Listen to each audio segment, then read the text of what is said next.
और जी मुल्तान टेस्ट में पाकिस्तानी स्पिनर्स का जादू जो है वो बिल्कुल चला और खूब चला। वेस्ट इंडीज के बैटर्स घूमती गेंदों को समझने में बिल्कुल मुकम्मल नाकाम रहे और हमें भी वैसे बहुत समझ नहीं आई, लेकिन इवन देन बट देखिए हमें ये होता है कि एंड में हम जीत जाएं। हाँ। जो भी करना है करो, घुमाओ गेंदों को, स्पिन करो, whatever you want to do, वही नाकाम रहे, उन्हें ही समझना है। हम तो हुए स्पिन गेंदों के मतलब समझने। अच्छा चलें ठीक है, फिर आप अच्छा, स्पिन विकेट बनाने की हिकमत अमली ऑल्दो पाकिस्तान के लिए कामयाब रही है। पाकिस्तान ने वेस्ट इंडीज के खिलाफ पहले टेस्ट में 127 रन से जीत हासिल की है और सीरीज में भी 1-0 की बर्तरी हासिल कर ली है। साजिद खान, नुमान अली और अबरार अहमद ने टेस्ट मैच 3 दिन भी ना चलने दिया। 251 रन के ताकुब में मेहमान टीम को 123 रन पर ही ढेर कर दिया, ऑल आउट कर दिया। अगरचे ये पाकिस्तान की शानदार जीत है, लेकिन एक बार फिर इस जीत का सेहरा जो है वो बॉलर्स के सर ही रहा है। पाकिस्तानी बैटर्स लंबी इनिंग्स खेलने में नाकाम रहे वंस अगेन।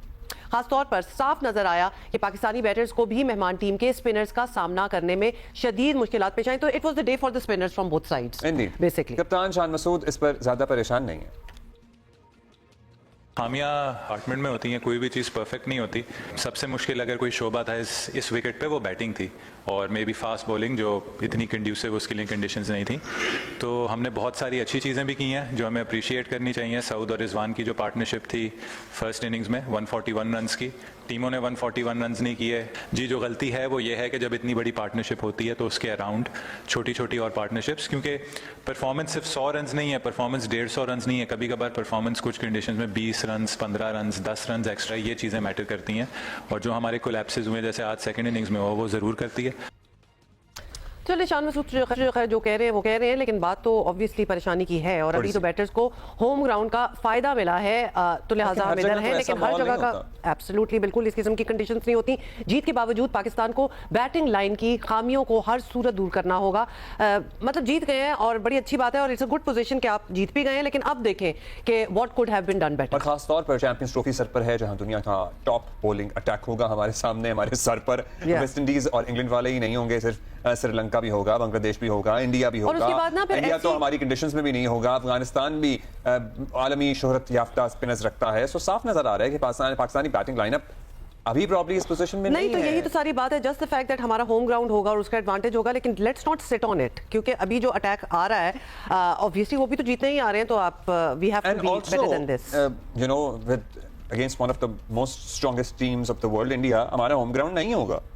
हाँ वो नहीं होगा, होम पे ही नहीं होंगे, आपको पता है ना, वो तो कहीं और ही हो रहा होगा। राशिद लतीफ भाई हमारे साथ मौजूद हैं, साबिक कप्तान हैं। बहुत शुक्र राशिद भाई।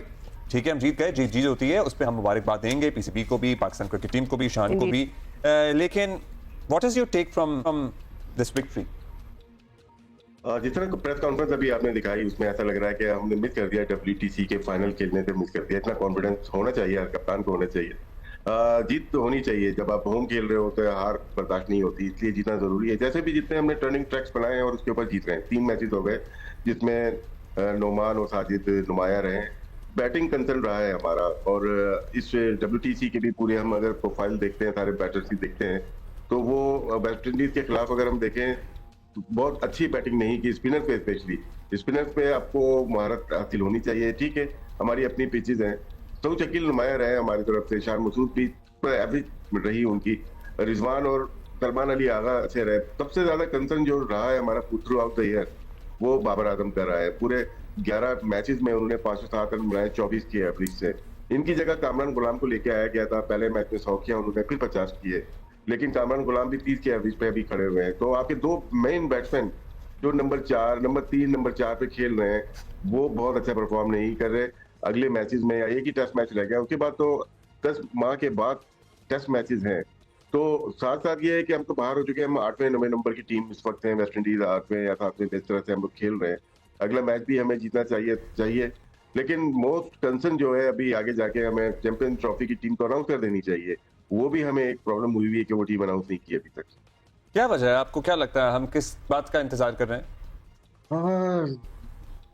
हैरत है तमाम इंडिया को। चलो प्रॉब्लम थी, उनकी इंटरनल प्रोसेस खराब चल रहा था, प्रॉब्लम चल रही थी, उन्होंने सबसे लास्ट में की है। हमें तो कोई प्रॉब्लम ही नहीं है, हम खेलते हुए आ रहे सारे ऑस्ट्रेलिया से लेके अब तक हम तो बेतहाशा हो गए। तो वैसे राशिद भाई कौन ना हो, और फिर ये एक इंप्रेशन भी बुरा ही पड़ता है कि हम क्या बाकियों को जज कर रहे हैं, देख रहे हैं, बाकी टीमें अनाउंस करते हैं, उसके बाद फिर हम अपना बताएंगे, या फिर हमारा अपना कोई इशू चल रहा है? नहीं, इशू कोई भी नहीं होगा, बस देख रहे, परफॉर्मेंस देख रहे होंगे, किसी की फिटनेस देख रहे होंगे, कुछ ILT20 खेलने गए हुए, कुछ कहीं पे खेल रहे हैं, कुछ टेस्ट मैचेस खेल रहे हैं, फिटनेस लेवल चेक कर रहे होंगे, फखर जमान कंसर्न होंगे, साइम अयूब कंसर्न होंगे, तो कुछ चीजें हैं। अगर ये लोग नहीं होते फिर शान मसूद के ऊपर नजरें होंगी इन लोगों की। तो यही डिस्कशन में आ रहा होगा कि हमारे ओपनर्स कौन तो हो। क्या नजरें इमाम पे भी होंगी, क्योंकि हुरैरा की परफॉर्मेंस